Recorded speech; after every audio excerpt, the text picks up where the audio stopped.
Hi అండి. అందరికీ నమస్కారం. ఈరోజు నేను చేయబోయేది సాంబార్ పౌడర్ అండి. మా ఇంట్లోనే ప్రిపేర్ చేసుకుంటానండి. టేస్టీగా ఉంటుందండి. హోటల్‌లో ఎలా ఉంటుంది సేమ్ అలానే ఉంటుందండి. ఒక చిన్న కప్ సైజు కందిపప్పు, పెసరపప్పు, శనగపప్పు, మినపప్పు తీసుకోవాలండి. ఒక పెద్ద టేబుల్ స్పూన్ జీలకర్ర, ధనియాలు, మెంతులేసుకొని ఒక 10, 12 ఒట్టిమిరపకాయలు కూడా వేసుకొని దోరగా వేపుకోవాలండి. దోరగా వేగాక అందులో ఒక 2, 3 రెబ్బల కలమాకును కూడా వేసుకోవాలండి. వేసుకొని బాగా కలుపుకొని దోరగా వేయించాలండి. మాడకుండా చూసుకొని బాగా వేగాలండి.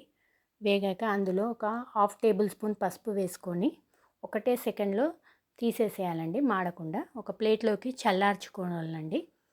చల్లారాలండి. చల్లారినంక మిక్సీ జార్‌లోకి అన్నీ వేసుకొని అన్నీ వేసుకొని అందులోనే ఒక హాఫ్ టేబుల్ చిటికెడంతా ఇంగువ, ఒక టేబుల్ స్పూను ఉప్పు వేసుకొని ఫైన్ పౌడర్ లాగా చేసుకోండి.